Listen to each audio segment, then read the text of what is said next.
ഹരി, എന്താ ഉണ്ടായേ? നീ എന്തിനാ അമ്മയോട് ദേഷ്യപ്പെട്ടിറങ്ങിയെന്ന്? എടാ, കാര്യം എന്താന്ന് പറയാൻ. എനിക്കത് പറയാൻ നേരം നാണക്കേട് തോന്നുന്നു. നിനക്ക് എന്നോട് പറഞ്ഞൂടെ? ഹരി, കാര്യം എന്താന്ന് പറയടാ. നീ എങ്ങനെ എടുക്കുമെന്ന് എനിക്കറിയില്ല. അമ്മ പറഞ്ഞു അമ്മയ്ക്ക് എൻ്റെ അടുത്ത് എന്തുകൊണ്ട് പറയാലോ. എടാ, ഞാനും ഉണ്ണിയെങ്കിലും തമ്മിൽ സ്നേഹത്തിലാണ്. എന്ത്? എടാ, നിനക്കിതെങ്ങനെ മനസ്സിലാവുമെന്ന് എനിക്കറിയില്ല. ഒരിക്കൽ പോലും ഇനിയൊരു ജീവിതത്തെക്കുറിച്ച് ഞാൻ ചിന്തിച്ചിട്ടില്ല. പിന്നെ നമ്മൾ പോലും അറിയാതെ ഒറ്റയ്ക്കായി പോണ ചില സമയത്ത് ചിലർ നമ്മുടെ ജീവിതത്തിലേക്ക് കടന്നു വരും.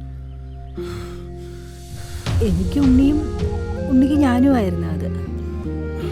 നിനക്കിത് എത്രത്തോളം മനസ്സിലാവുമെന്ന് എനിക്കറിയില്ല. എടാ, നിനക്ക് സമ്മതമാണെങ്കിൽ ഞങ്ങൾക്ക് ഒരുമിച്ച് ജീവിച്ചാൽ കൊള്ളാം.